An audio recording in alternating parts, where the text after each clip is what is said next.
Selamat malam semuanya. Terima kasih sudah hadir di sesi diskusi Toko Buku Liyong pada malam hari ini. Ini adalah sesi yang ketiga.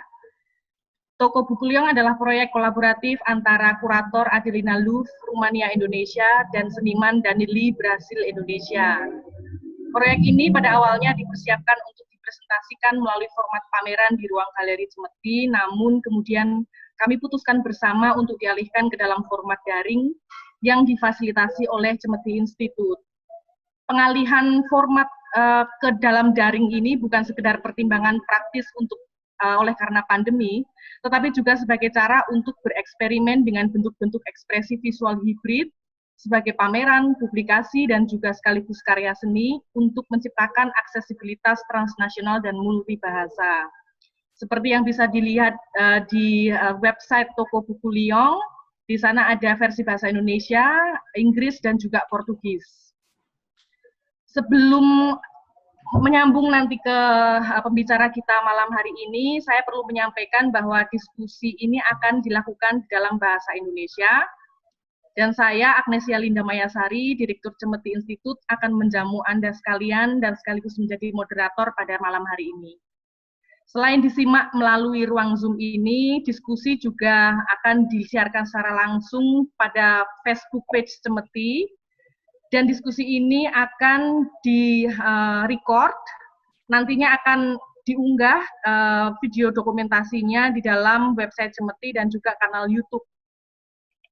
Yang kami juga persiapkan subtitle dalam bahasa Inggris dan mungkin juga Portugis, karena keluarga Danili di Brasil juga menyimak proyek ini. Nah, untuk sesi tanya-jawab, nanti Anda sekalian dapat menyampaikan pertanyaan atau tanggapan melalui chat di Zoom dan atau di kolom komen Facebook yang menjadi bagian dari siaran langsung diskusi ini. Diskusi ini adalah diskusi kali yang ketiga.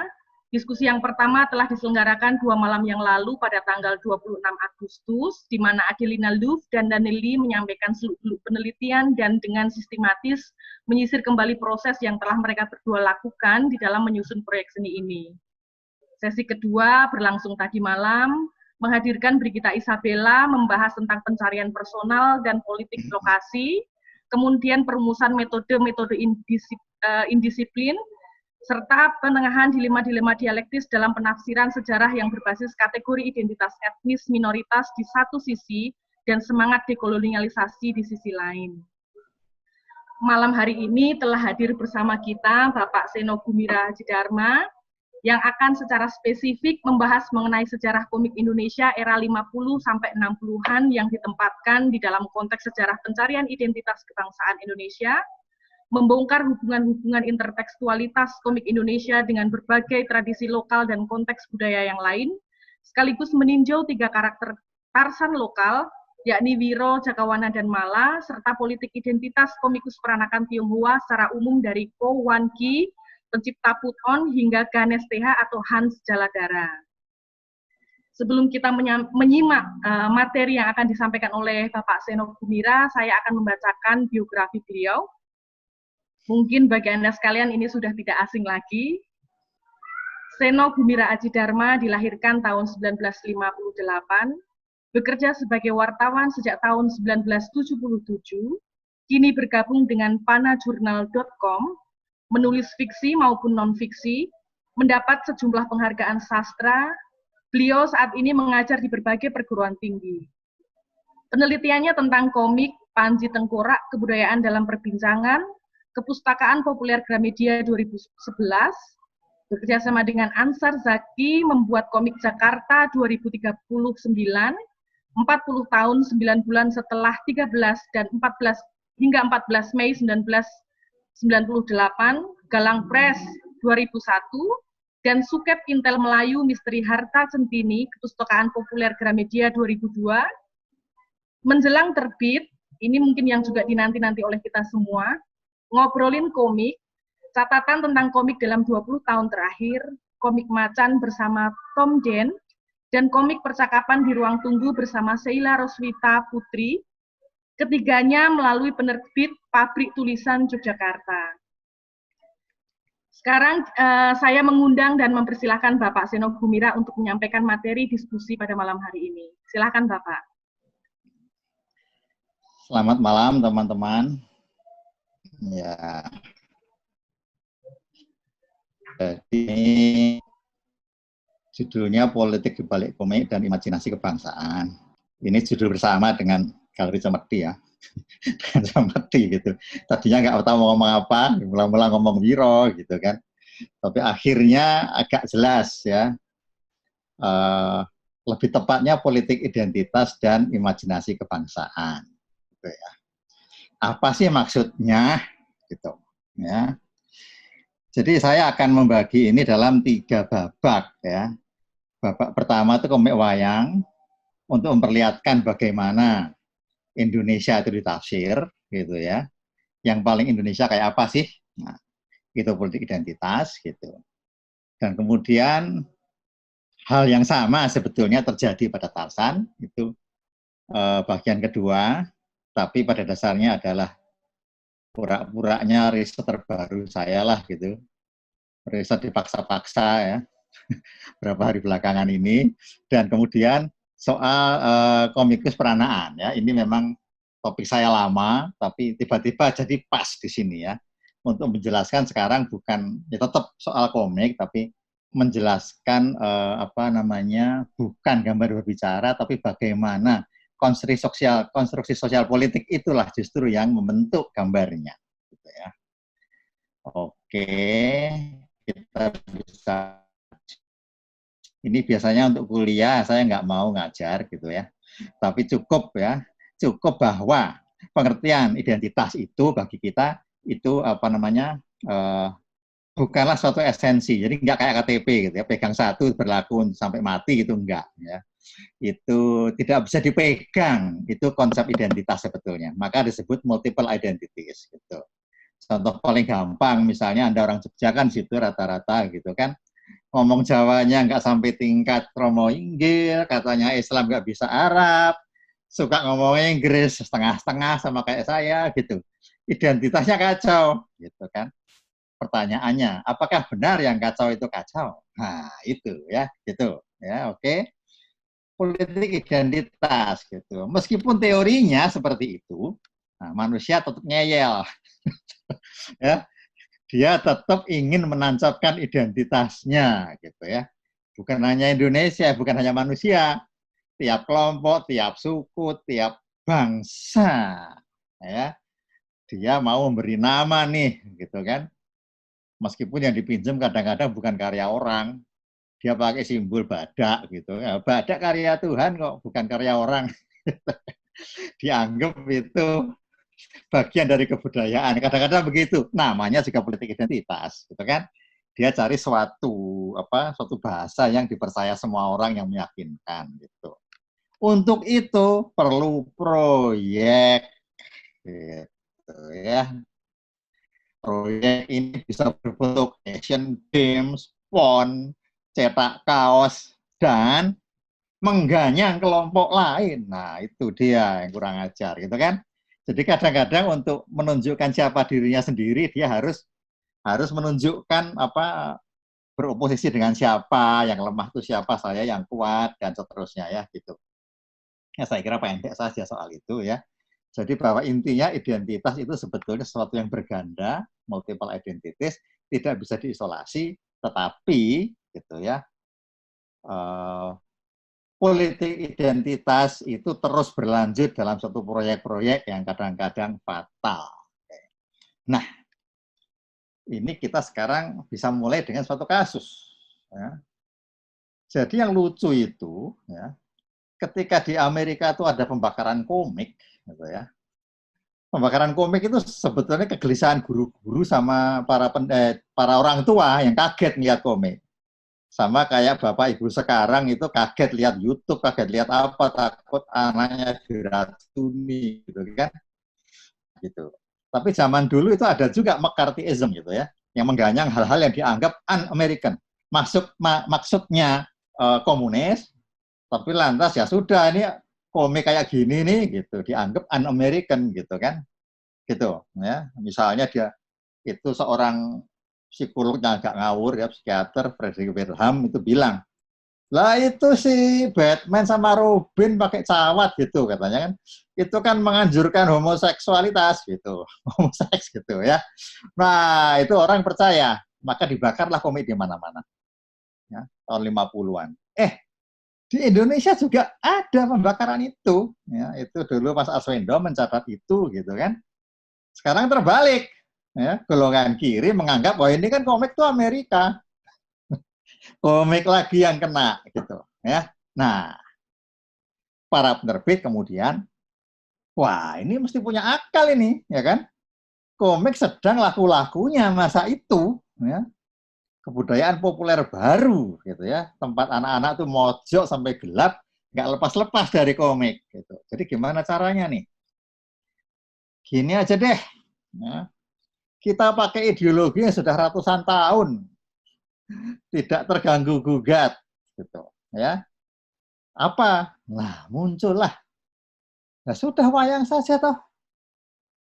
Siapa yang mau membakar merahasia wayang? Itu, ya.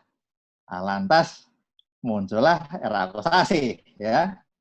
Ini ada tahun-tahunnya, gitu. Oke, kita lihat, ya. Cuma ketika para seniman, ya, ini mau menggambar komik wayang, rupa-rupanya ada dua orientasi yang tak terkatakan ya. Kita kan belum pernah ada komik wayang di Indonesia maupun di dunia. Apa referensinya? Acuannya apa gitu ya? Mau seperti wayang orang atau wayang kulit? Ya. Ini kiri itu Rosman dan Darsi ya, itu penari-penari kesayangan Bung Karno gitu ya, ikon masa itu gitu. Mau seperti itu atau seperti wayang kulit? Ya. Nah, rupa-rupanya yang kemudian terbit yang wayang orang, ya kayak orang gitu, ya. Tapi wayang orang artinya apa? Bukan ikon ya istilahnya itu, penanda-penandanya, ikonografi panggung, kayak orang mau nari, ya, kayak orang mau joget gitu. Ya, ngapain sudah pakai itu kan, gitu. Di hutan kok pakai seperti mau nari, tapi cara gambarnya era akusasi itu bisa meyakinkan ya gitu. Tidak ada bau tari lagi sudah gitu ya. Hanya menjadi suatu kualitas tiga dimensional yang meyakinkan lah ya, kayak orang, itulah wayang orang ya gitu. Ini era akusasi ya. Dan ini populer ternyata ya. Ini gambar-gambar ini kalau untuk jadulers ini langsung nyetrum ini. Ya. Saya punya dulu gitu kan, pasti itu. Ya. Sekarang udah hilang pasti juga. Ya. Itu. Nah ini satu gambar ini sangat menjelaskan bagaimana panggung lah orientasinya. Ya. Adegan jejer tuh. Ya, adegan jejer.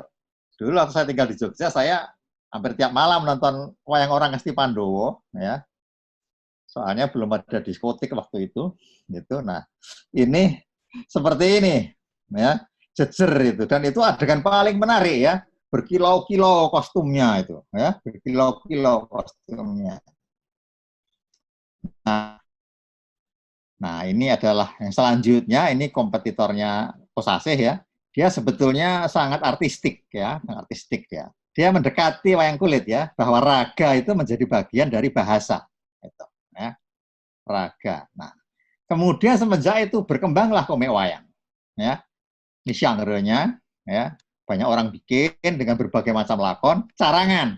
Karena Mahabharata Ramayana sudah diambil oleh para seniman mainstream itu ya, termasuk Kosasih, Ardisoma dan Urip ya, tiga besar komikus wayang. Tapi ini lain-lainnya ini juga terkenal. Ini juga ya, ini kalau untuk anak kecil tahun 50-an warna-warna ini ya. Gitu. Oke. Nah, sekarang harus saya katakan ya, penerbitan komik-komik wayang ini berpusat di Bandung. Ya. Di Bandung itu yang populer bukan wayang kulit, wayang golek. Ya. Barangkali ada hubungannya antara wayang golek tiga dimensi dengan wayang orang dan komik-komik mereka ini. Ya. di penerbit Melodi, Jalan ABC nomor 19 tuh kita anak-anak kecil hafal itu ya, alamat penerbit itu. Ya. Nah, ini ada perlawanan terhadap mereka. Kenapa? Sampai hari ini, ya, kalau ngomong wayang itu Jawa Tengah dong, Jogja, Solo kan.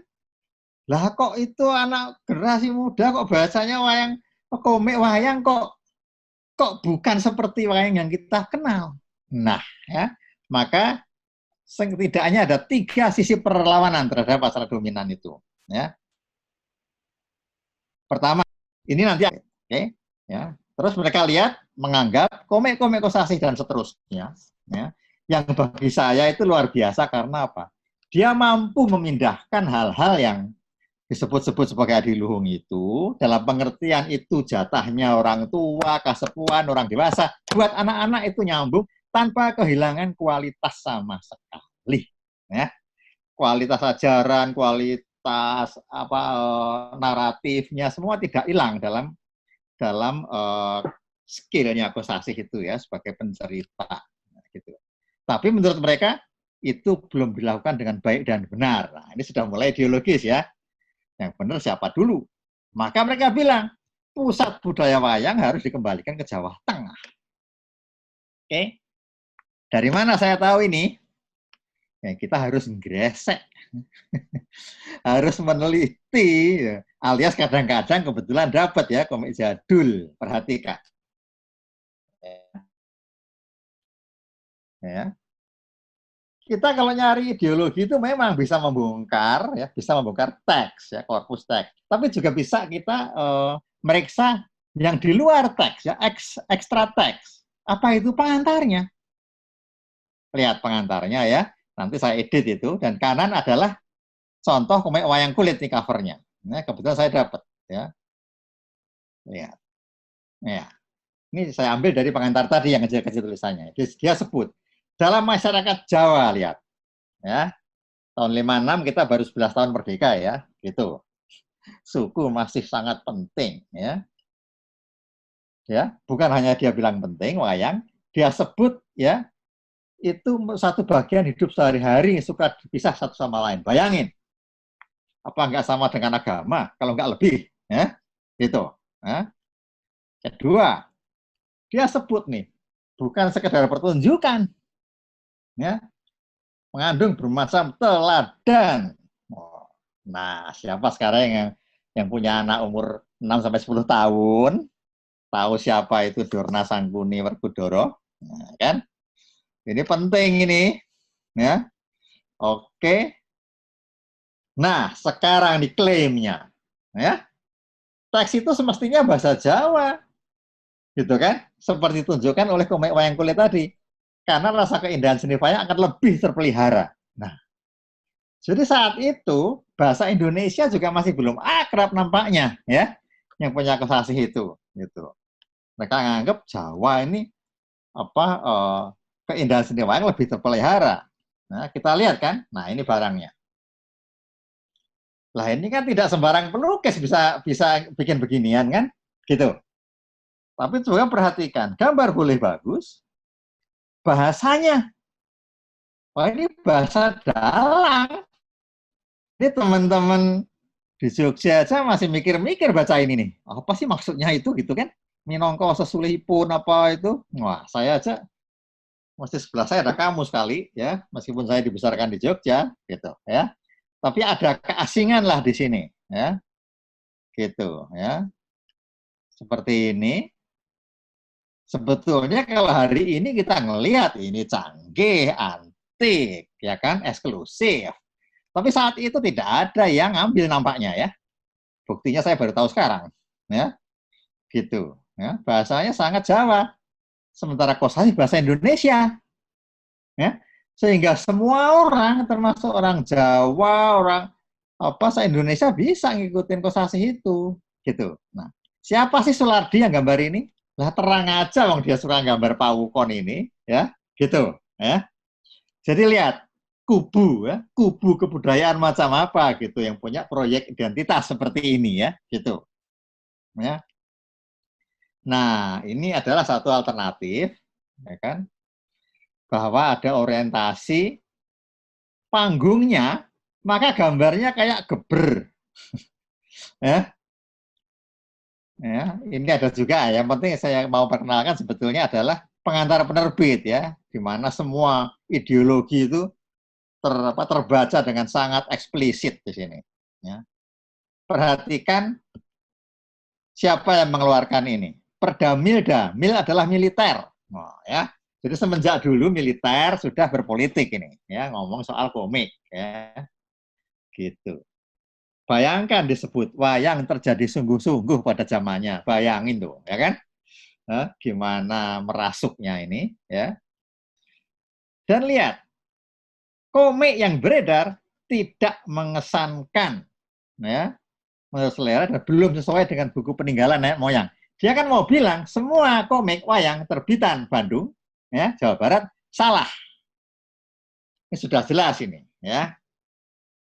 Itu, ya. Jadi ada satu seperti keterdesakan politis gitu ya dengan apa dominasi komik wayang Bandung, ya, Jawa Barat, gitu.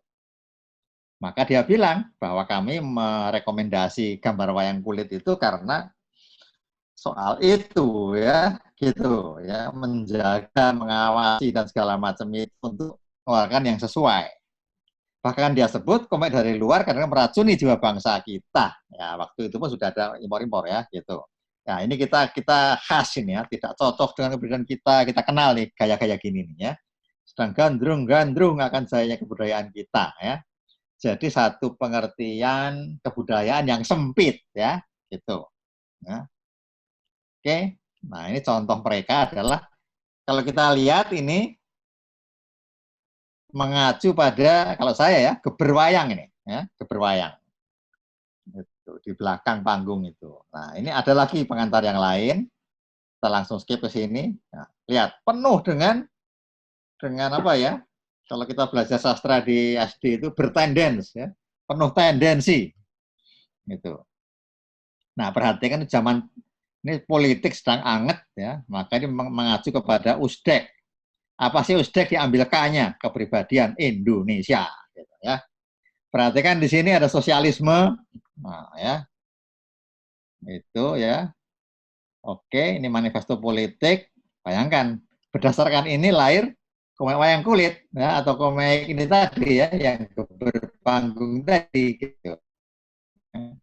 Nah, ini yang matanya tajam langsung tahu nih sudah ada rodanya kok harus terbang nih gimana tuh. Ya. Itu ya. Tapi ya saya kira ini menarik ya gitu kalau seperti ini.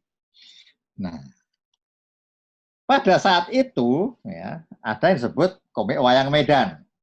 Kalau teman-teman lebih suka pakai istilah cergam Medan ini ya para kolektor itu gitu.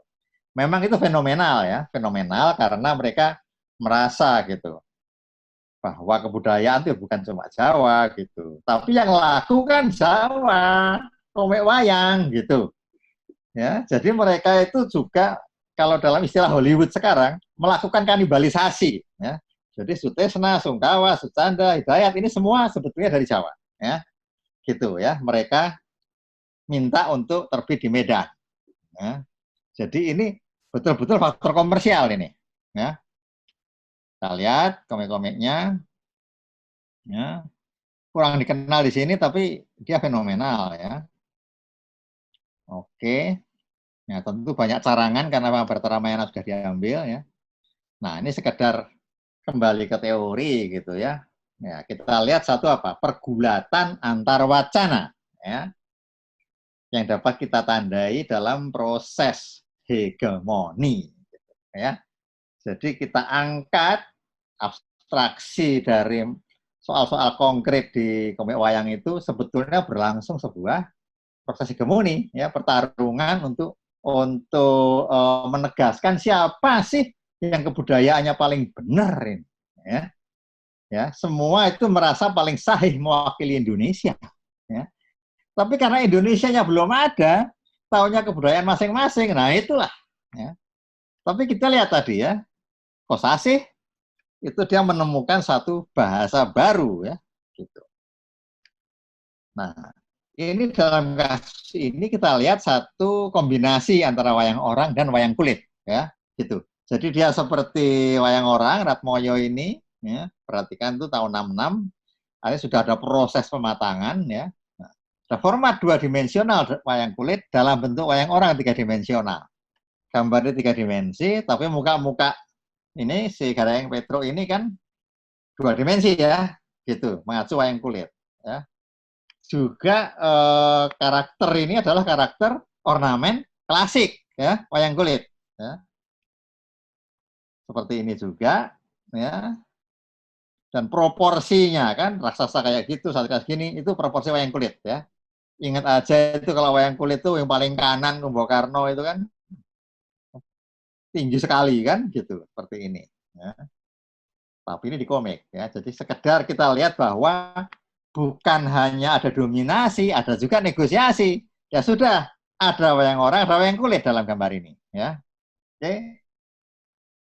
Ratmoyo ini sangat ini, ya, sangat canggih dia gambarnya. Jadi itu pada dasarnya komik wayang kulit ini tidak hadir, ya, tidak hadir. Kemudian pasar komik wayang didominasi oleh komik-komik wayang yang berorientasi ke panggung wayang orang. Tapi tidak berarti bahwa komik wayang kulit ini hilang, ya. Bayang berapa tahun tuh dari 56 ke 2016, ya. Ya, itulah yang namanya perjuangan, ya, struggle, ya, ideological struggle, cultural struggle. Tiba-tiba muncul lagi. Ya, kalau tadi itu dalang klasik, gitu kan, Soelardi, ini yaitu Sujiwo Tejo itu kan, gitu, ya, dalang kayak gitu. Ya inilah apa namanya komik dia mengacu wayang kulit. Kita lihat perbandingannya kan, yang kiri setia, ya kan, cukup setia dengan tradisi visual wayang kulit. Nah, yang ini dia udah lain, ya, gitu. Nah, ini dalam pengantar buku dia saya membahas agak panjang lebar gambar-gambar komik itu, gitu. Nah, kita lihat nih, ya, bahwa selain ada komik wayang kulit, ada juga komik orang panggung tapi bahasa Jawa. Itu tahun 2019 ya masih ada di majalah Penyebar Semangat, ya. Saya akan perlihatkan bagaimana yang namanya katakanlah apa namanya cultural struggle itu masih jalan, ya. Ini ada periode, ya, bahasa Jawanya masih, ya, tapi yang wayang kulit menjadi wayang orang. Nah, itu, ya. Untuk apa sih semua ini? Ya semua mau menunjukkan yang Indonesia itu kayak saya, itu intinya, ya. Seperti punya kami inilah Indonesia, itulah politik identitas, ya. Itu. Ya, ini kalau kita lihat suatu apa kronologi akan melihat pertarungan seperti ini, perhatikan. Ya. Ini sampai tahun 2000-an dan yang penting sebetulnya ini. Nah, lihat. Ya. Jawa ini bagaimana dia mempertahankan dirinya supaya ada terus dalam dunia komik, ya kan? Pertama, dengan wayang kulit bahasa Jawa tidak masuk, oke? Tetap wayang kulit, ya. Tapi bahasa Indonesia enggak masuk juga, ya kan? Oke, coba lagi. Ya, sekarang orang tapi bahasa Jawa belum jalan. Ya. Nah, sekarang Serat Tripama saya kira juga si wayang kulitnya Tejo ini nggak terlalu populer, ya, gitu, ya. Dan masih ada sekarang itu, ya, Sembodro Larung itu wayang orang tapi bahasa Jawa. Itu saya kira itu 2019 masih ada, ya. Gitu. Jadi kalian bisa langganan itu Penyebar Semangat. Nah, itu kulit paling belakang itu ini, ya. Cerita komik bahasa Jawa. Oke, saya kira sekarang jelas, ya, bahwa politik identitas itu hadir, ya, dalam ikonografi, ya, komik wayang. Oke. Baik, sekarang kita ke Tarsan. Ya, Tarsan ini saya bilang, ya, jadi adalah satu fenomen pasca kolonial. Kenapa gitu? Ya. Ya. Karena sejak awal itu sudah disebut kulit putih, gitu, ya, oleh Baruch ini, ya, si apa namanya penulis pertama. Ini fiksi, ya, novela. gitu. Ya, cerita bukan komik, gitu. Ya. Ya bilang Tarzan itu kulit putih, gitu. Itu bahasanya si itu, bahasa suatu suku gorila gitu, di karang-karang aja gitu, ya, gitu. Nah, ya, kalau kajian pasca kolonial, ini kan pandangan terhadap kulit putih yang superior itu hanya hadir dalam jejak-jejak kolonial, ya kan? Di mana kuasa mereka, dominasi mereka lah yang sah, ya kan? Sekolah Belanda lebih benar daripada sekolah yang lain-lain dong, gitu. Bahkan yang ada cuma sekolah Belanda, ya kan? Seperti itu. Nah, ini juga dampak dari itu adalah kulit putih superior, kira-kira seperti itu ya, gitu. Tapi sebetulnya penulisnya ini membuat Tarzan oleh suatu orientasi yang berbeda, ya. Ini kalau mau lihat Tarzan itu dulu tulisan tangan ya, bukan film, bukan komik, tulisan tangan dia. Ini persis seperti ini nih, ya. Jadi mesin tulis, mesin tik juga masih, saya nggak tahu apakah sudah ada atau belum gitu ya. Tapi pokoknya nggak lazim dan orang menulis itu ya benar-benar penulis bukan pengetik ya, tulis tangan seperti itu. Nah ini adalah bagian ya, di mana mula-mula dia tulis tokohnya itu Zantar, ya. Kemudian dia tulis Tublat Zan, Tublat itu ayah keranya si Tarzan ya, dan kemudian akhirnya Tarzan lihat itu coret-coret Tarzan. Ya ini sekedar apa ya, a glimpse gitu ya dari konteks sosial historisnya ya, momentum historisnya. Nah, kita lihat ya bahwa kalau kita menggunakan kacamata kajian pasca kolonial gitu, maka sebetulnya yang diperiksa adalah jejak, dampak dan konstruksi kolonialisme yang terus berlanjut pada masa kini ya. Jadi semenjak merdeka, semenjak dekolonialisasi, sebetulnya cuma secara politis saja, ya, secara hukum saja, apa namanya, itu terjadi perpisahan dengan pemerintahan kolonial ya. Tapi kita tahu sampai hari ini pun masih banyak hukum yang teracu kepada zaman Belanda kan, gitu, ya. Sehingga kacau itu, kayak dulu delik untuk menangkepin teman-teman aktivis itu kan masih delik persnya Belanda, gitu dulu ya. Gitu. Nah, dalam hukum berlanjut gitu. Tapi dalam kebudayaan tidak. Ya, masih ada apa mental-mental itulah amtenar pegawai negeri sampai hari inilah gitu kan. Seperti itu masih berlanjut gitu. Nah, ini juga bagian dari itu ya. Inggris itu kan apa posisinya posisi penjajah gitu kan. Jadi sekali kapal terdampar di Afrika meskipun Tarzan itu nggak bisa apa-apa ya, ternyata dia bisa apa namanya survive dan jadi raja hutan kan itu ceritanya gitu ya. Nah, naratif seperti ini makanan empuk ya, kajian pasca kolonial. Gitu.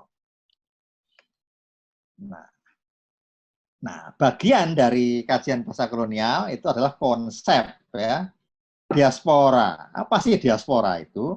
Jadi dari apa namanya konteks historis ya, bahwa penjajah itu mengangkutin orang-orang ya, budak-budak itu diangkut dari Afrika, dari Amerika Latin ke kebun-kebun di Amerika, di mana, pokoknya ke tempat lain lah. Kayak dari Jawa ke Delhi lah seperti itu gitu kan.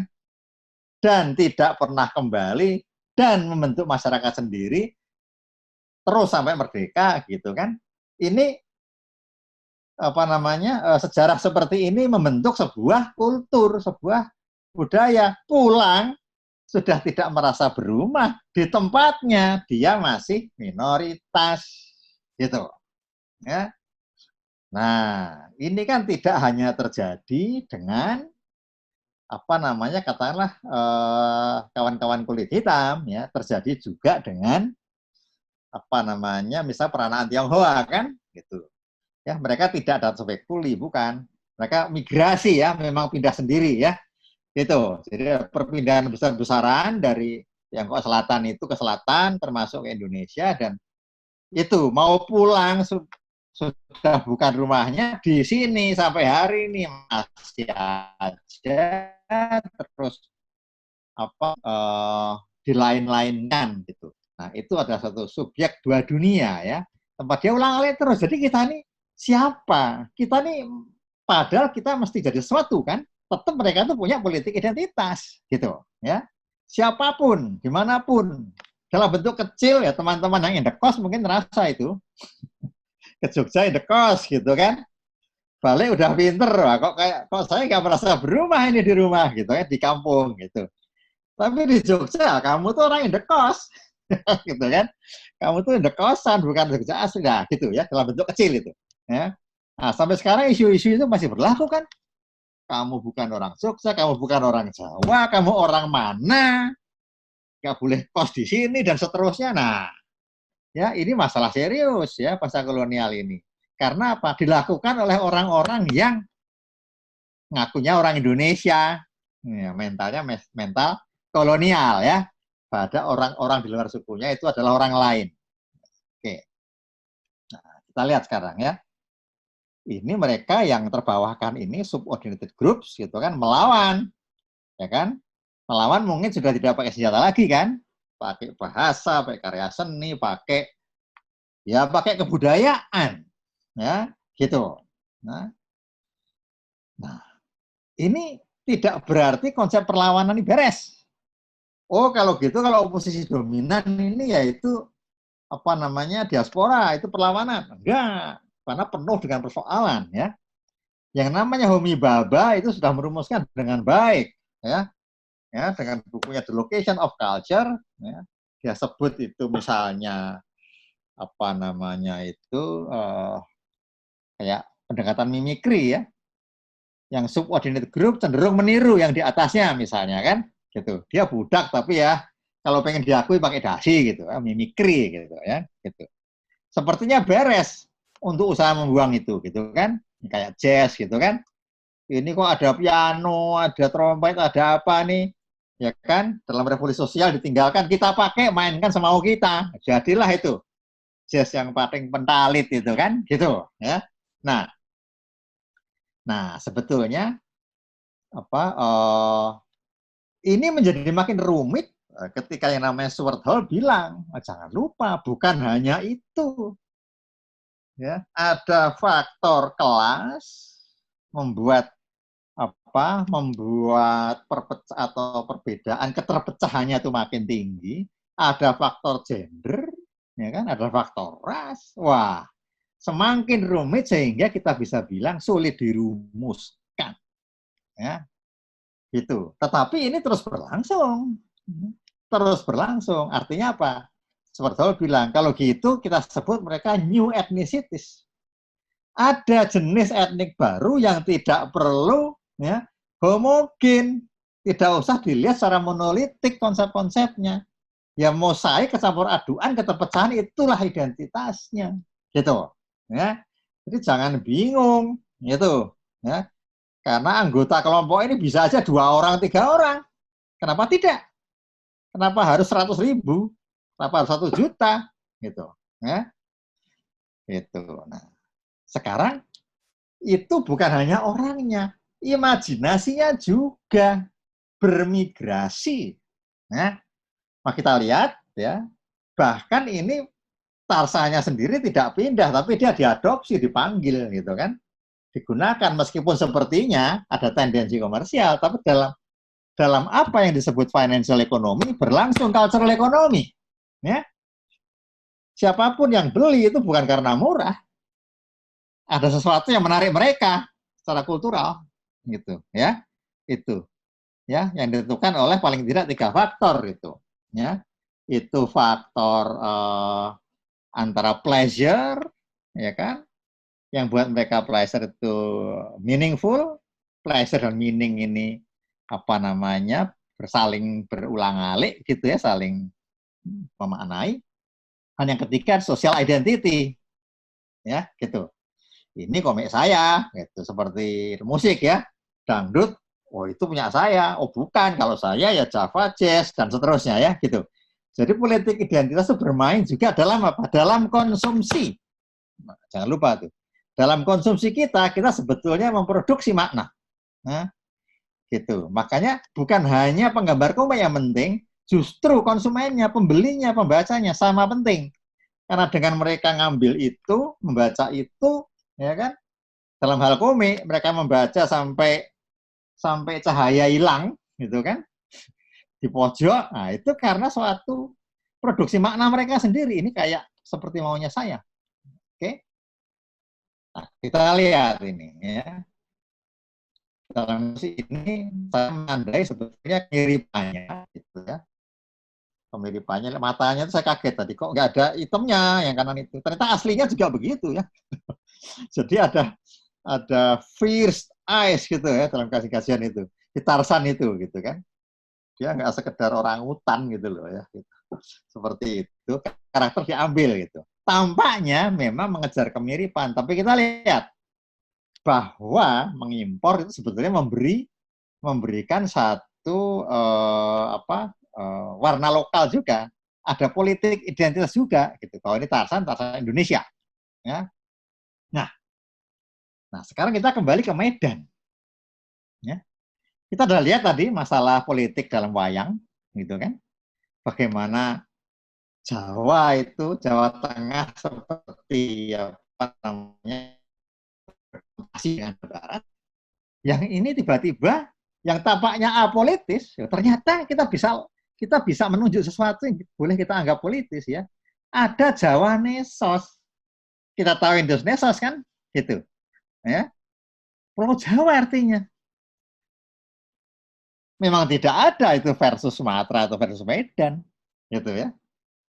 Yang ada Tarsan, Mala di sini. Ya. Dan posisi Mala adalah menolong Jawa Nesos. Ya. Jadi saya bilang, meskipun si Jawa Raja di bawah laut, gitu ya, Jawa Nesos ini, tapi apa namanya ketergantungannya atau inferioritasnya terhadap Mala ini, Tarzan Indonesia ini, membuat yang tadinya Jawa sentris, ya, menjadi perlu ditolong. Artinya ini sudah berhasil melemahkan Jawa sebetulnya, ya, disadari maupun tidak disadari. Ya. Jadi jangan ditanya nanti apa mereka maksudnya begitu, ya tidak, ya. Ideologi itu kita cari justru dalam bawah sadar, ya kan? Semenjak Freud, bawah sadar itu berlaku kan? Berlaku itu. Oke. Nah, selain Malah tadi, ya dengan Jawa Nesos kasusnya, kalau kita gali makin banyak, ini ada Jakawana. Malah kan kayak asing ya, Tarsan, Malah gitu. Itu nama apa sih gitu loh, ya kan? Tarsan udah jelas sekarang kan, Malah juga. Joko Wono ini nyambung kan? Ada Joko, ada Wono, Sunda Jaka, Wana, nyambung banget. Apalagi eksplisit ditulis, ya Indonesia gitu. Nah kita lihat sekarang, ternyata ada juga pengantar ideologisnya. Kita lihat tadi wayang seperti itu. Ya. Sekarang ini pernyataan Ardi Soma ya, lihat ini sangat politis. Dia tersinggung. Orang Inggris bikin Tarsan. Nah, yang punya hutan itu kan kita. Ya kan? Yang ada binatang kan di Indonesia. Gitu. Ya. Gitu. Jadi kita lebih tahu soal itu. Langsung dia nyatakan itu. Ya. Biarin dibilang jiplakan. Ya. Tapi kami itu bukan import. Nah, ya. Dia mau bilang. Ya, tidak ada tuh apa namanya. Wah, ini bahasanya gini ya, bajingan, budak, penjahat kulit berwarna. Selalu pahlawannya kulit putih kan? Nah, dia mau bilang, dia sadar banget rupa-rupanya ini. Ini tahun 55 dan bukan scholar ya, Ardi Soma gitu ya.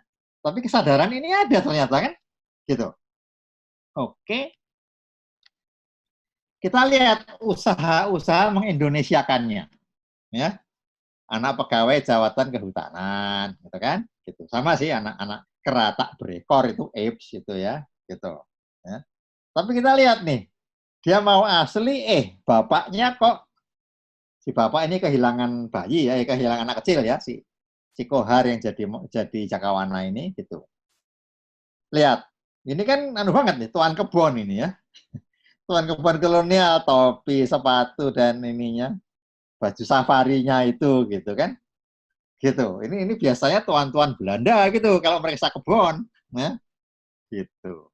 Nah, barangkali memang lazim waktu itu. Ya. Artinya bukan hanya di komik ya. Realitasnya seperti itu. Tapi kampungnya. Ya kan? Ini Indonesiawi kan? Dan tampang si Jakawana itu. Itu rambutnya nggak tahu tuh gitu tuh. Mandi di mana? Oke. Nah, juga ini. Ya. Ini kan ini masuk akal di Indonesia kayak gini nih. Tahun itu gitu kan.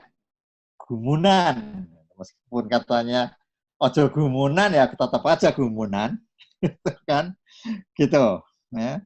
Ini ada di Cakawana seri itu. Dan nah, ini ciri khas apa namanya komik-komik Tarzan lokal ya. Sama seperti Tarzan. Ya.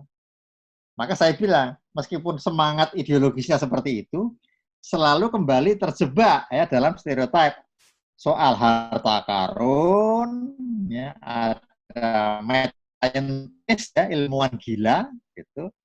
Ratu eksotik ya kayak gitu tuh. Oh. Ini kalau anak kecil lihat hiasan itu wah zamrud Ratna Mutu Manikam kan itu apa namanya indah sekali gitu. Ya. Terus pasukannya gitu. Lah ini ratu tradisional pasukannya kayak gitu. Ya. Nah, itu tradisi film-film lama tuh ya. Pasukan planet Mars, orang planet Mars kayak gitu tuh. Ya, gitu. Maka saya sebut tanda kutip ya Pak, Mars maupun suku Afrika nanti kalau sebut. Maksud saya bukan Afrikaan sih ya, tapi selalu yang asing selalu kayak gitu sih, suku terbelakang, suku asli, pedalaman. Selalu sama, nanti kita lihat ya. Bahwa 3 komik Tarzan sama, ya, Tarzan lokal. Kemudian juga Singapurnya nggak kayak sekarang. Ya, tahun 55 ini. Mungkin yang ini tahun 60-an, tapi ya masih seperti itu Singapurnya ya, gitu. Dan ini sebetulnya riksha, yang disebut becak gitu, ya mungkin ya kurang informasi waktu itu. Oke. Ya, tapi kita lihat ya, tetap eksotik. Ya. Nah, jadi kita lihat ini ya, kesadaran ideologis tadi ke Indonesia ternyata tidak berarti kritis ya, gitu. Ya. Karena apa? Ketika berusaha tidak menjiplak, ternyata justru hidup dari wacana dominan yang dihindarinya. Ya, gitu. Muka Jakawana sudah kayak orang Melayu, gitu kan? Tapi tetap masih ada tuh, ya. Si Ratu Eksotik, cerita harta karun, gitu ya. Terus nanti ada suku Afrika dan lain-lain. Toh, menurut saya negosiasi mereka tetap bermakna. Kenapa? Ya tetap kayak di Indonesia sih, gitu. Ya. Contohnya tadi rumah-rumah tadi ya, gitu. Ya. Tak kritis, tapi ya gitulah ya. Kita lihat nanti kesimpulannya lah ya, gitu. Juga kita lihat konsep ini ya. Jadi apa yang campur baur itu biasa kita sebut hybrid ya, gitu ya. Satu budaya hibrida tergandakan dalam hibrid. Tarzan itu sudah hybrid, gitu kan? Itu apa sih makhluk itu, gitu kan? Hybrid, gitu. Ya, semakin tergandakan lagi itu hibriditasnya dalam Jakawana, ya, gitu. Gitu, meski. Jadi dia masuk dunia Melayu, tapi tidak menjadi Melayu sepenuhnya tadi, Jakawana maupun Mala ya, dengan Jawane, sosnya, apanya. Tapi jadi apa? Ternyata tidak yang manapun. Ya. Selain ya diri mereka sendiri, mau dibolak-balik mereka tuh hadir, ada, punya penggemar, punya pembaca, ya, gitu. Ya. Di kelompok-kelompok kan saat itu belum ada. Kalau sekarang bisa, ada konsep diaspora. Ya. Tapi itu hadir, itulah kebudayaan. Ya. Gitu. Dia akan diterima, digunakan oleh mereka yang merasa dan menyukainya, yang membutuhkannya. Gitu. Apapun kekacauan konsepnya. Ya. Sekarang kita masuk Wiro. Ya, ini karena Bapak Danieli lah gitu kan yang mendorong semua orang gitu sampai kita sekarang semua ketemu gitu ya. Sekarang kita tahu ternyata ya ini semua ini icon nih kalau untuk ini ya, untuk angkatan saya ya. Wiro.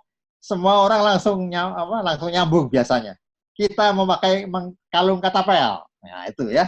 Semua. Ini kalau ada bapak-bapak di sini seumur saya pasti setuju itu. Kita bangga dengan kalung katapel itu, ya kan?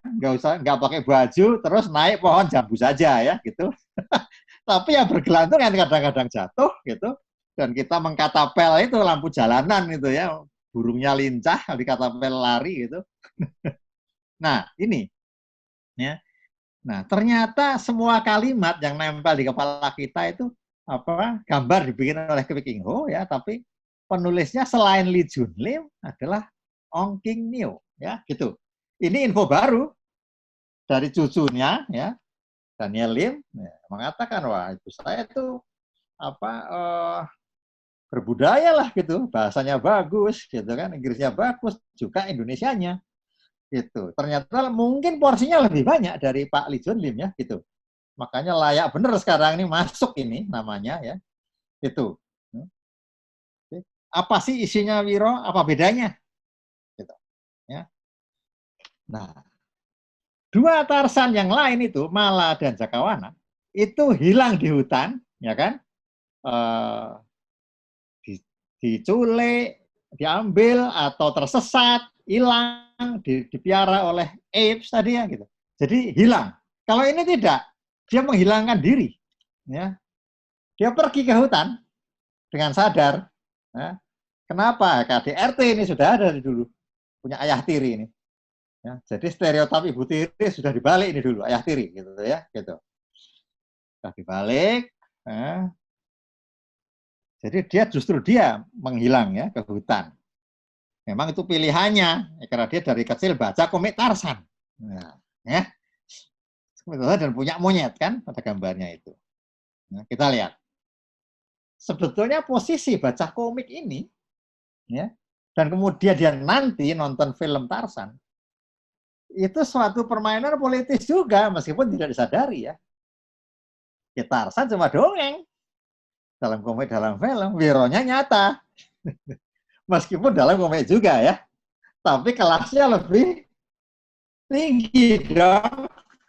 Itu ya. Jadi sudah ada permainan itu ya. Itu lihat ya. Nah, ini adegan mengharukan ya, yang saya baru sadari belakangan ya. Jadi di hutan dia ketemu dua orang nih, ya. Dan dia membebaskan mereka dari suku Hutor, bukan dokter ya, dokter. Bayangin tahun 55 ada pengertian dokter ini menurut saya udah luar biasa itu. Ya. Itu dan Miss Lana, ya, Dr. Watson itu membuat film dokumenter, ya. Belum disebut membuat film di situ, filmmaker bukan, pokoknya bikin film aja lah. Nah, si Miss Lana ini rupa-rupanya ilmuwan ya, ahli serangga yang meneliti. Jadi tiap hari dia nyari serangga itu dan ini terlihat tuh semua dicatat itu metodologis banget tuh ya, dia disebut ini. Membuat catatan dan menyusun rencana. Wah, itu kan sebuah metode penelitian ya gitu. Ya, rencana apa? Ya serangga yang kayak apa dan segala macam kan. Dan lihat bukunya kok sama yang masih kuliah banyak mana bukunya itu. Tebal-tebal. Itu ya, gitu. Jadi kita lihat nih ya, bagaimana orientasi gitu kan antara alam, hutan gitu kan, kebudayaan dan intelektualitas tuh. Ya. Ada sebuah posisi yang bertarung dalam diri Wiro nih. Ya. Dia memang jagoan di hutan, dia yang bebasin Watson sama Miss Lana gitu kan. Gitu. Tapi dia sampai nangis, dia mikir, saya ini kan bodoh kan gitu ya. Saya ini siapa? Bayangin. Nah, ini suatu pergulatan dalam politik identitas ya, gitu ya. Bertualang ya bertualang, tapi dia punya orientasi. Nggak boleh bodoh, maka semenjak itu dia belajar. Saya kira ini beda sekali dengan Tarsan lokal yang lain ya. Nah, ini ketika saya pernah ngajar gitu ya, mahasiswa ini ngomongin ini semua dalam paper-paper mereka. Tapi mereka ngomong bukan kontroversial, mereka ngomong ya, Wiro itu pasti pranaan Tionghoa gitu. Kenapa? Karena ini ya, saya waktu itu agak sebel, jadi ya barangkali nilainya agak rendah itu gitu kan.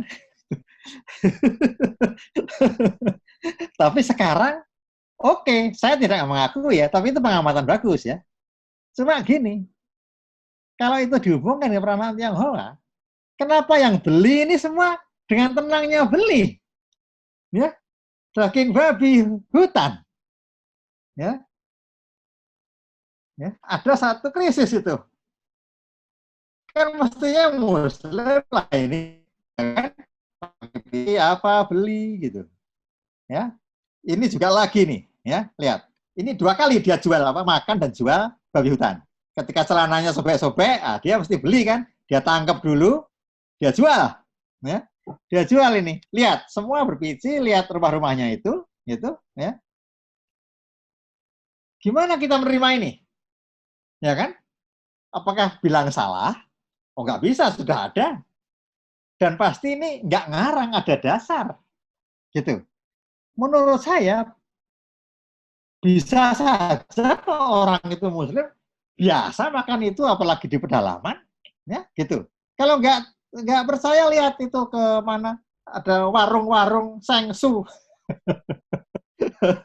Ya kan? Coba dirazia itu KTP-nya apa. Gitu kan? Gitu. Jadi sebetulnya ini juga tidak usah dibilang salah, itu mungkin terjadi. Tapi yang karena ini adalah suatu imajinasi, suatu wacana gitu ya. Ya kita sebutnya krisis ya. Krisis untuk menuju ideas dominan, tapi apakah yang krisis itu salah? Belum tentu, itu menurut saya sangat mungkin.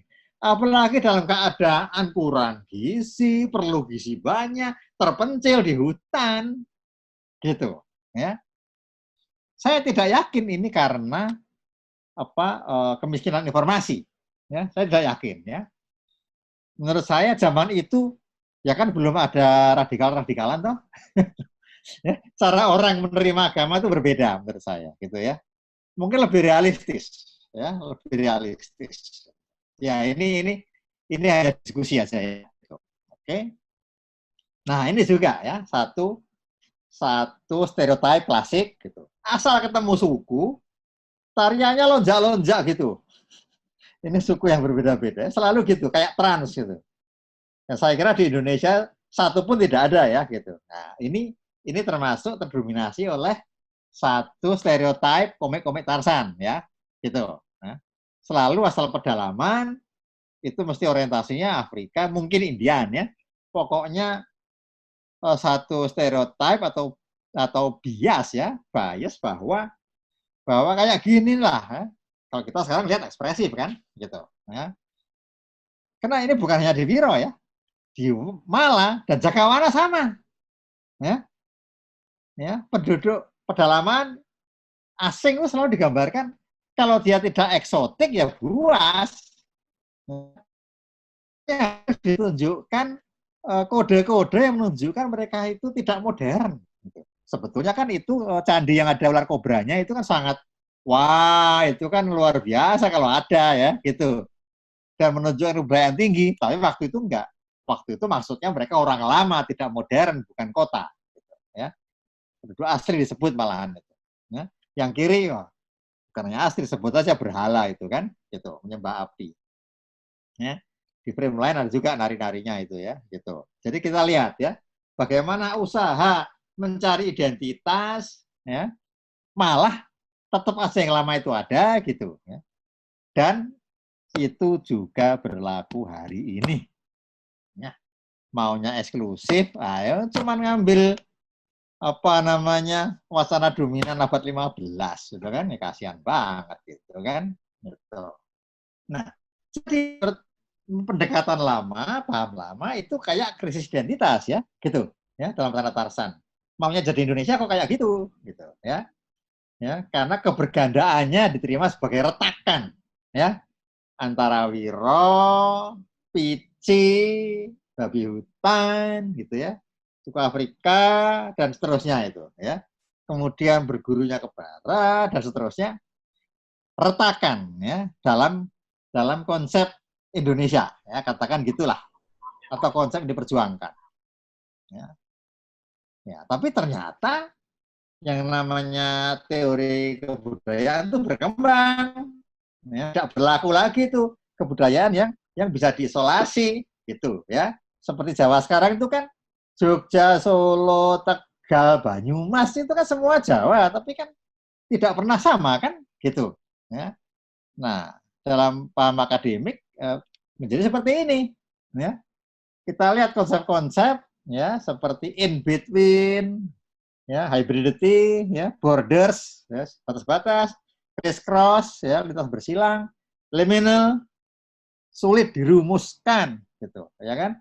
Interstitial selalu ada tempat yang lain nih, ya kan? Ini semua berlaku sebetulnya juga dalam masyarakat yang kita sebut tradisional, berlaku semua itu, ya. Selalu ada unsur lain di situ. Dan kemudian etnisitas baru dan keberagaman budaya. Istilah terakhir ini sering kita ucapkan, kita dengar diucapkan politikus, gitu kan? Tapi pasti dengan pengertian yang keliru. Ya. Seolah-olah tiap budaya dalam keberagaman itu adalah holistik dan murni. Ya. Bhinneka Tunggal Ika, kita masing-masing itu banyak satu. Setiap yang banyak itu adalah kesatuan yang utuh. Tidak. Ya. Mau Batak, mau Jawa, kek, mau apa, kek, sama. Semua itu pasti kita bisa lacak ada kebercampur baurannya dan keberjenis-jenisannya. Ya. Ya.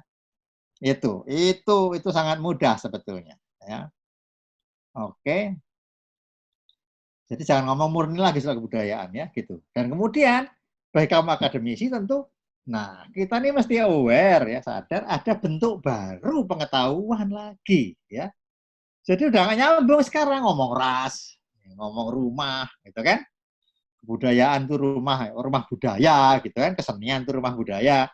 Sebetulnya udah nggak berlaku, gitu. Nah, cuma kalau yang ngomong bupati kan anak buahnya bingung gitu loh. Kita sekarang tidak perlu punya rumah, pusing nanti gitu ya, gitu ya. Tapi sebetulnya dalam wacana akademik ya itu sudah susah karena konsep migrancy, diaspora itu adalah kondisi perubahan terus-menerus yang melahirkan bentuk baru pengetahuan keberadaan. Jadi kita mesti mendekati sana lain. Jangan pengen buru-buru dapat satu pengetahuan yang beres, yang clear ya. Yang nggak usah mikir, nggak usah mikir kok dibawa-bawa, ya gitu. Kita harus siap mikir terus sebetulnya, ya, supaya selamat. Ya. Oke. Nah ini ya. Jadi istilah utuh sama retaknya kebudayaan tidak relevan lagi. Ya. Kita lihat ya, pemilihan antara waca dominan mengandung bias, gitu kan. Periksa tidak perlu berlanjut menilai asli ya, gitu. Jadi bisa, oh ini kok ada ininya banyak. Ya kita bisa lucu aja itu kok Afrika kok di Jawa gitu kan misalnya gitu. Tapi tidak perlu lagi ini palsu, ini asli, ini tidak utuh, nggak perlu diomongin lagi soal-soal itu. Ya, sudah tidak musim itu. Kalau masih ada yang ngajar gitu, bilang aja kalau menurut tidak itu. Ya, keaslian budaya itu goodbye, ya. Oke. Nah, jadi ya gitu. Jadi meskipun tasan lokal itu sahih, gitu ya, mandiri, gitu, ya dia sahih itu. Tapi jangan ngomong lagi menjiplak atau terpengaruh, gitu ya, gitu. Karena kalau kita bongkar-bongkar, kan sumbangannya banyak mereka itu kan wajah Melayunya lah, gitu, ngomong Indonesianya lah, ratu eksotiknya ratu Melayu juga, gitu ya. Banyak sekali faktor Indonesianya, gitu, meskipun dari Tarsan sangat banyak. Dan sangat mengharukan itu usaha mengindonesianya itu ya. Jadi yang bikin itu ya tidak menjiplak dan terpengaruh boleh, tapi mereka itu sebetulnya bernegosiasi ya, tidak menyerah gitu. Nah, ya gitu. Nah ini dikeluarkan oleh toko buku Liong juga ya. Seri Petro Gareng ini sangat populer dulu di semua stand-plat bis, di stasiun, di mana-mana orang pegang ya ini. Ya, di mana-mana orang pegang dan orang selalu ketawa. Komik strip pendek-pendek. Oke, sekarang kita lihat ya. Kalau tadi saya ngomong soal perbudakan, soal kulit hitam. Nah, dan juga saya sebut peranan Tionghoa, kasus-kasus Tionghoa ya, mereka pengembara dunia ya, ada di mana-mana. Tapi di tempatnya selalu dianggap orang luar, cenderung dianggap luar, ke rumah balik sudah nggak bisa ngomong bahasa itu gitu kan.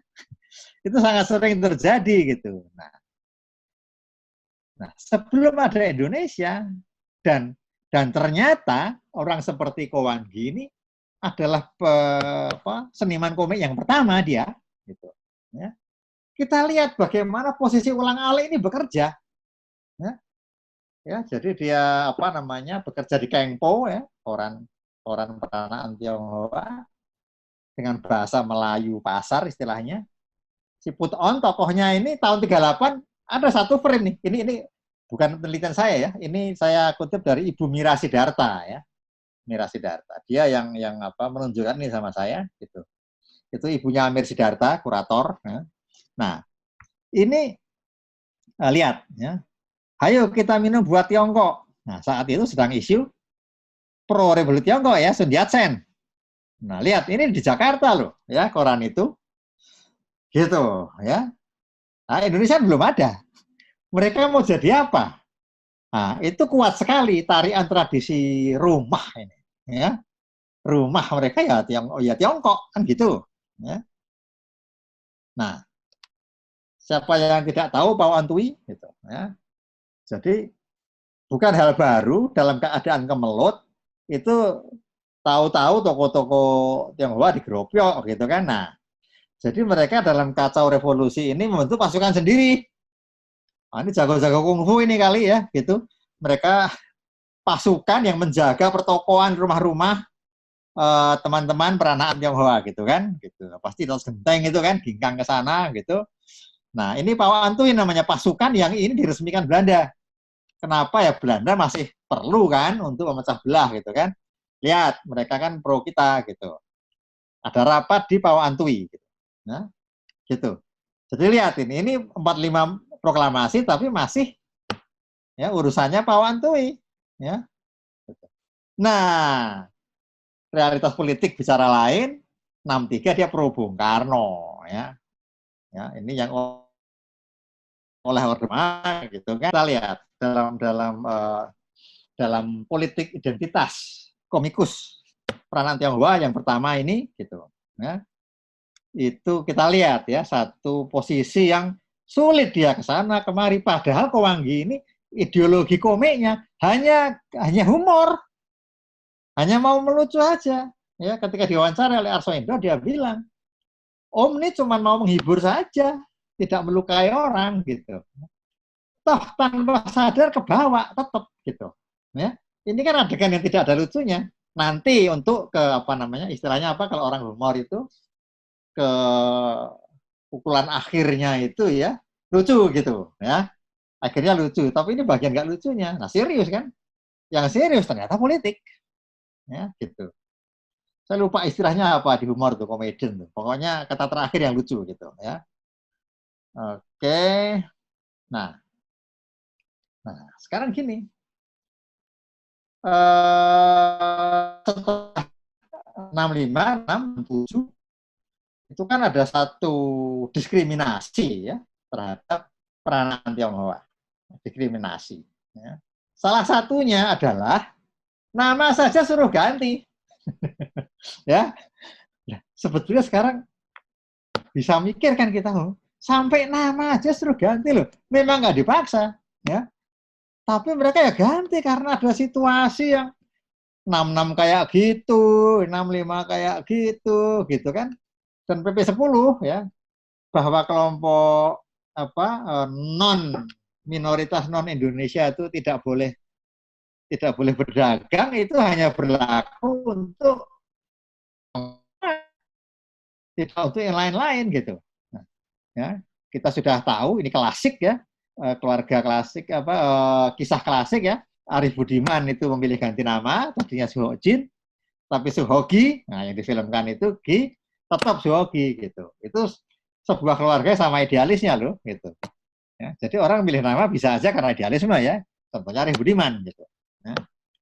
Tapi Suhogi atau Kiai Gi enggak. Dia bilang nama enggak ada urusan. Nah, yang penting kan kehidupannya sehari-hari gitu. Ya, pro Indonesia enggak. Nah, tapi untuk Kowanggi, menurut dia itu getir, itu ironis. Maka dia sebagai komikus dia mengganti nama dengan Sopoiku. Sangat populer Sopoiku ini ya, gitu. Populer.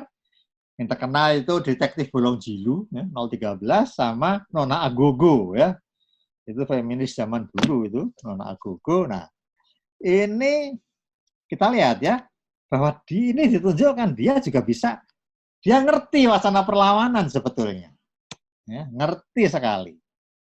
Ya, jadi hati-hati dengan silent majority ya, gitu ya. Juga silent minority, sama aja menurut saya ya. Jadi kalau orang nggak ngomong itu jangan dianggap tidak punya suara. Ya. Oke, itu komikus pertama. Bagaimana komikus yang populer? Ya. Ini sorry masih tadinya untuk ngibul bahasa Inggris gitu, nah, masih belum sempat ganti ya gitu. Nah, jadi ada dua momen historis yang mempengaruhi dua komikus paling populer kita. Ya. Jadi ada tadi saya sudah sebut ya, ada pasukan ya, pasukan Tionghoa untuk membela peranaan Tionghoa, itu Pao Antui pernah ada resmi meskipun oleh Belanda gitu. Dan juga ada pernyataan militer 66 ya untuk mengganti istilah Tionghoa dengan Cina ya. Itu sebetulnya untuk merendahkan lah gitu. Ya, gitu. Ya, untuk merendahkan gitu. Bahkan ada anjuran untuk mengganti nama. Itu dua momen historis ya. Yang siapapun yang akan bikin tesis mengenai peranaan ini ya, pasti harus tahu soal ini gitu ya. Nah, ini ada pengalaman dua komikus Tionghoa ya, yang paling terkenal ini, Hans Th sama Hans. Hans Th semua udah tahu, si buta dari gua hantu. Hans Jaladara dengan Panji Tengkorak ya. Ya, Panji Tengkorak itu dulu iklannya satu halaman penuh di Kompas itu ya, dengan bintang internasional seperti Sang Quan Lin Fung gitu ya, gitu. Nah, saya perlihatkan pengalaman dua komikus Tionghoa ini, peranaan Tionghoa. Nah, karena saya aslinya Tio Tausan, gitu. Dia kerja di koran kiri, ya, Warta Bakti yang ditutup, gitu. Ya. Dan ini ya dia bikin kartun, karikatur. Itu artinya kalau koran kiri pasti propaganda. Gitu. Ya.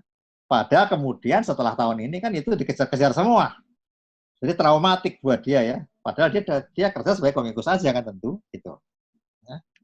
Gitu. Dan karena itu justru Ganes yang paling aktif untuk membentuk satu gilda seniman komik ya, gitu ya. Yang untuk membuktikan ke Indonesiaannya pasti itu ya, gitu. Ya.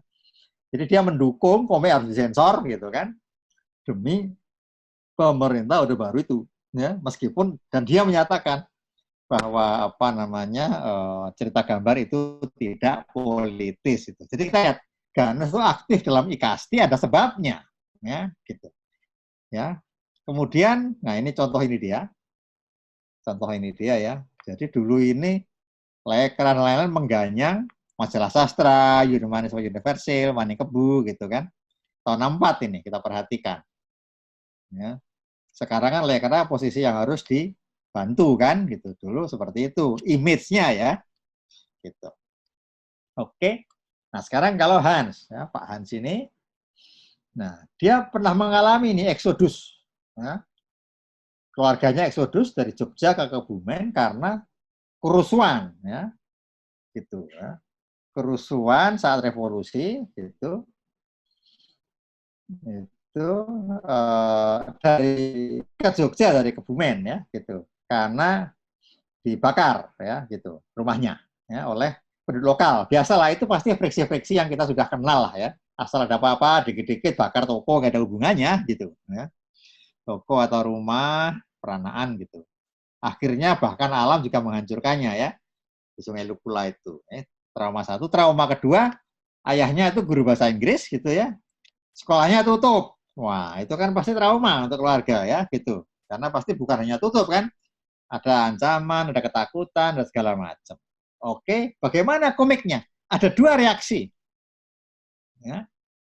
Ini sudah saya sebut tadi ya, politik identitas, tapi saya sebut lagi soal ada identitas faktual, kita bisa kenal, ya, kode-kode, tanda-tanda yang berhubungan dengan kenyataan sehari-hari kita gitu, dan non faktual. itu tidak ada, ya, itu tidak ada. Tapi jadi kita akan lihat bagaimana itu akan bekerja nanti pendekatan ini. Ya, jadi ada ambiguitas, tahu kan? Kalau kita ngobrol ambigu antara dua hal, itu ya, dua tidak tahu milih yang mana, gitu. Dan anonimitas, ya, tidak dikenal sama sekali apa itu, anonim. Oke, kita lihat. Ya, di satu pihak, Ganestheia sangat terkenal dengan si buta dari gua hantu. Nah, si buta dari gua hantu ini melanglang buana alias melanglang Indonesia saja ya gitu. Ya. Dari Jawa Barat dia ke Jawa Tengah, ya, ke Borobudur, dan selalu ada kode-kode kelihatan tuh. Oh, Jawa Tengah, Borobudur gitu. Ke Bali, ini, gitu. Ya. Dan ini kalau kita lihat daftarnya, ya, dari Pandeglang, Banten, dia ke Magelang. Saya nggak tahu dari mana Pandeglang ini ya. Ini dari peneliti bernama Tuan Syamsuddin gitu ya. Itu Magelang, Sanur, Sumbawa, lihat ya. Ini keliling Indonesia lah ideologinya gitu ya, gitu. Saya pulang lagi ke Banten. Ya. Ke Banten kemudian pergi lagi dekat ke Indramayu. Jadi saya sebut ada wawasan Nusantara di sini. Ya, lihat rutenya. Ya. Jadi Ganes itu seperti mempromosikan dan menunjukkan dirinya sebagai ya, memiliki pendekatan wawasan Nusantara. Ya. Juga ini. Dalam banjir darah di Pantai Sanur itu ada 7 pendekar yang masing-masing ini dari berbagai tempat di Indonesia. Ya. Saya masih ingat nih ya, gitu. Cibuta dari Jawa Barat, Daeng Martundong dari Makassar, Sabainan Alwi itu anaknya Datu Siguragura, Pengembara dari Batak, gitu kan. Terus itu namanya Kebo Dungkul, Jawa Tengah, gitu ya. Yang paling kanan itu namanya, kok jadi lupa itu, Sigora, iya, dia bajak laut ya, hidup di laut, gitu. Oke, jadi setelah wawasan Nusantara, di mana dia seperti seolah-olah tidak mengakui ketionghoaannya, gitu ya, kecuali dalam satu komik ini, ya, ternyata dia kembali, ya, mulai menggambarkan, gitu, pada akhir-akhir karirnya itu, justru komunitas Tionghoa, ya, yang sangat dia kenal, ya, seperti kisah tentang Kainan. Halo, dengar? Dengar nggak? Iya Pak, terdengar, sudah ya, terdengar. Okay. Ya, nah, bahkan jauh sampai ke tembok besar, ya, gitu, ya. Jadi ketika tadi wawasan Nusantara itu tidak memperlihatkan ketionghoaan, sekarang justru total, ya, sampai ke tanah asal, ya.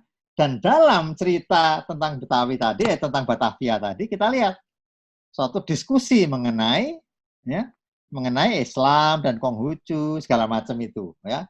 Jadi ada satu kesadaran bahwa ya kita hidup dalam dunia di mana keberadaan harus bersama, ya, gitu. Oke, itu Ganes. Sekarang Hans. Ya. Jadi reaksi terhadap PP10 misalnya terhadap Ganes seperti itu, ambiguitas. Terhadap Hans, lihat, ya, dia menggambarkan Panji Tengkorak 3 kali. Makin lama makin anonim. Yang pertama masih ada Sungai Cikande disebut. Kedua, ketiga sudah hilang. Ya, perhatikan. Dari identitas faktual, ya, ke identitas non-faktual. Sudah nggak ada lagi. Mula-mula jelas ini berkerudung, ya, 8596 tidak ada. Ya, gitu. Ya, karena tidak mau mengikatkan diri dengan suatu identitas tertentu. Gitu. Ya. Apalagi yang agama, ya hindari.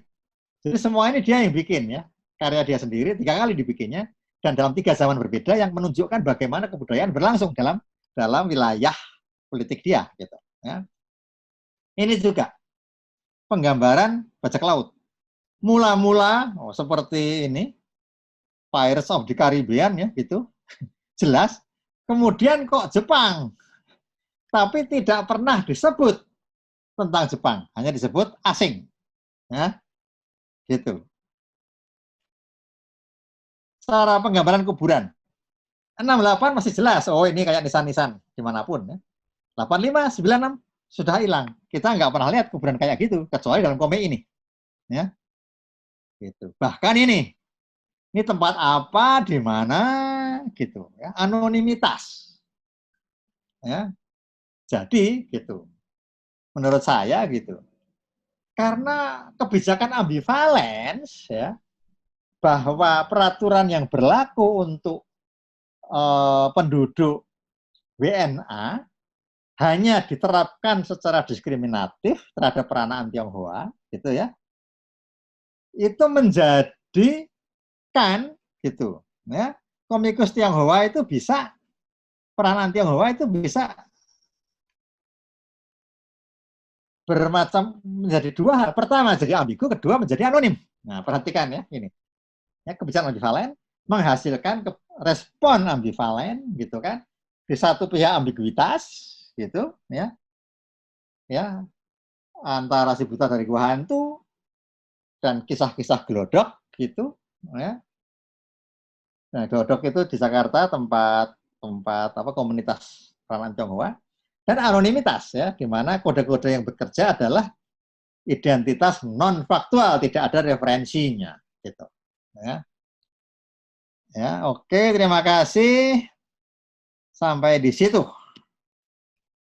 Terima kasih sekali Pak Seno, menarik sekali paparannya, sangat runut dan kita bisa melihat bongkaran-bongkaran pembacaan intertekstualitas dan juga wacana kolonial yang ada di dalam rentangan komik-komik yang tadi disajikan.